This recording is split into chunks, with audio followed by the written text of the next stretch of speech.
jajaran Menko Polhukam yang dihadiri oleh Pak Kapolri, Panglima TNI, Pak Jaksa Agung, Pak Mendagri, kemudian juga Menteri Kumham, juga dihadiri pula oleh Menteri Kominfo. Ya. Maka setelah kita mengikuti perkembangan kondisi negeri yang kita cintai sehubungan dengan finalisasi hasil perhitungan suara pemilu serentak 2019, ya. Maka hasil dari rapat itu akan saya sampaikan kepada saudara-saudara sekalian untuk nanti dapat juga diketahui oleh masyarakat luas. Ya. Yang pertama, ya, tentunya bangsa Indonesia wajib bersyukur bahwa pada tanggal 21 Mei 2019 KPU telah menuntaskan tugas beratnya, yakni menyelesaikan perhitungan suara nasional pemilu serentak 2019. Yang kedua, dengan selesai perhitungan tersebut, ya, masih memberi kesempatan kepada siapapun peserta pemilu yang merasa dirugikan, merasa dicurangi, ya, untuk melapor ke Mahkamah Konstitusi. Ya, dan itulah yang kita harapkan, ya, karena seperti kesepakatan bersama diselesaikan melalui jalur konstitusi, bukan diselesaikan melalui cara-cara yang lain. Ya. Yang ketiga, ya, tentunya kita mengajak, ya, seluruh pihak untuk menerima hasil tersebut dengan lapang dada dan dengan sikap kesatria. Kalau ada yang kalah, ya mengakui kekalahannya. Karena dalam setiap pertarungan selalu ada yang kalah dan ada yang menang. Tidak semuanya menang. Dan yang keempat, adanya rencana, ini penting sekali saya sampaikan, ya, kepada teman-teman sekalian. Adanya rencana dilakukannya demo besar-besaran di Jakarta untuk mengepung KPU, Bawaslu, DPR, Istana, ya, dan bahkan ada rencana untuk menduduki. Itu tindakan yang keliru, tindakan yang tidak dibenarkan, tindakan yang akan melawan hukum, dan tidak akan didukung oleh masyarakat banyak. Serta itu merupakan suatu kejahatan yang serius yang mengancam kedaulatan negara. Maka siapapun yang melakukan itu harus bertanggung jawab dan akan mendapatkan hukuman yang cukup berat. Ya. Jadi saya ulangi bahwa, ya, ada rencana seperti itu, ya kan? Rencana melakukan demo besar-besaran di Jakarta, mengundang masyarakat di luar Jakarta untuk mengepung KPU, Bawaslu, DPR, Istana, mendudukinya. Nah, itu sekali lagi yang merupakan tindakan yang keliru, melanggar hukum, dan pasti tidak akan didukung oleh masyarakat banyak. Dan yang bertanggung jawab siapa yang harus menanggung akibatnya, berhadapan dengan hukum, dan akan mendapatkan hukuman yang cukup berat. Nah, oleh karena itu, ya, maka pemerintah meminta agar rencana itu dibatalkan saja, karena justru akan menodai proses demokrasi dan pada akhirnya nanti rakyat menjadi korban, mengganggu lalu lintas, mengganggu ekonomi rakyat, ya.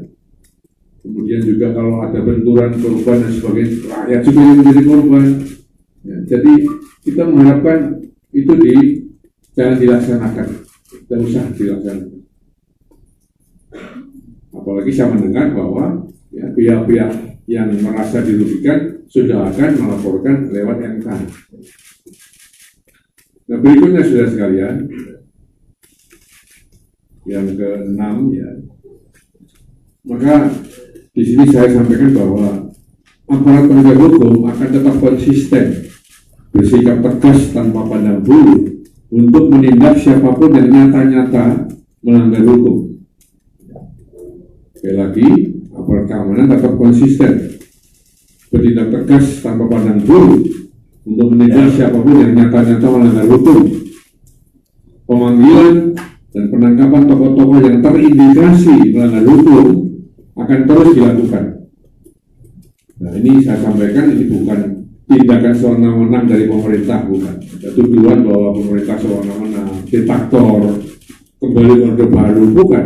Tetapi kita lakukan ya demi tegaknya hukum yang menyangkut keamanan nasional. Ya, jadi justru kita lakukan karena kita ya, ingin supaya negeri itu tetap aman, masyarakat tetap tentram, ya, tidak terganggu ya dengan tindakan-tindakan yang melanggar hukum seperti ini.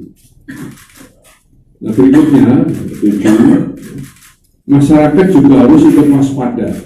Saya minta masyarakat waspada terhadap kelompok-kelompok radikal dan teroris ya, yang kami mendapatkan informasi akan memanfaatkan situasi ini untuk melakukan aksi sabotase. Masyarakat saya mengharapkan untuk melaporkan hal yang mencurigakan kepada aparat keamanan sedini mungkin untuk diambil tindakan tegas. Dan di dalam hal ini aparat keamanan telah kita siapkan ya untuk melindungi masyarakat. Dan saudara sekalian, ya, yang terakhir yang saya perlu sampaikan adalah bahwa berarti yang ke-8 masyarakat harap tetap tenang ya. Masyarakat tenang saja, tidak perlu khawatir, tidak perlu takut ya. Jangan percaya kepada berita-berita negatif, berita hoax yang beredar di media sosial terutama. Apakah YouTube, apakah WA, ya, Facebook, dan lain-lain. Dan yakinlah bahwa aparat keamanan TNI, Polri tetap kompak bersatu padu menghadapi segala ancaman dan telah mempersiapkan yang terbaik untuk menjaga keselamatan masyarakat dan keamanan negara. Ini yang saya sampaikan pada sore hari ini. Dan saudara-saudara sekalian yang saya hormati, setelah ini nanti, setelah pengumuman dari saya atau kata press conference dari saya, setiap perkembangan situasi ya, pasca perhitungan pemilu, hasil pemilu serentak 2019 akan terus disampaikan secara periodik di tempat ini oleh pejabat ya, Kadif, ya, Kepala Divisi Humas Mabes Polri, didampingi oleh Kepala Pusat Penerangan TNI, yakni Irjen Pol Muhammad Iqbal ya, dari Mabes Polri, dan didampingi oleh Mayor Jenderal TNI Susriyadi dari Mabes TNI. Akan terus-menerus menginformasikan kepada saudara. Jadi kalau saudara menemukan berita-berita yang benar, yang pasti, yang ada melintir, itu tempatnya di sini dan nanti akan disampaikan oleh kedua beliau. Waktunya nanti periodik ya, nanti adakan aja koordinasi dengan media kapan sih enaknya penjelasan terkini atau terbaru terhadap situasi yang berkembang di tanah air ini, ya, terutama menghadapi pasca pemilu ini.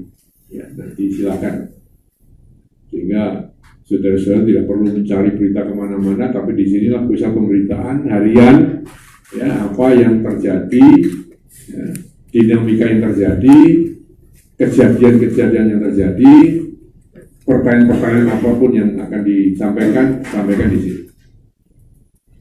Ini yang dapat saya sampaikan pada sore hari ini. Terima kasih atas perhatiannya. Wassalamualaikum warahmatullahi wabarakatuh. Pak Wiranto, mohon situasi terakhir seperti apa Pak terkait dengan pergerakan massa dan jumlah massa di sekitar Jakarta dan situasi keamanan terakhir Pak? Begini saja, nanti akan disampaikan oleh kedua beliau itu situasi. Saya akan memberikan penjelasan khusus tadi. Ya. Tapi kalau situasi terakhir kan Anda bisa melihat sendiri situasi kan. Ya. Tadinya kan ada perkiraan bahwa pada tanggal 20, 21 ya, itu sudah ada penumpukan massa di luar daerah ke Jakarta. Tapi kita bersyukur bahwa sampai saat ini penumpukan massa itu kan tidak terjadi. Dan mudah-mudahan tidak terjadi, ya, karena pemilu sudah selesai, hasil sudah diumumkan dan sebagainya. Mungkin saya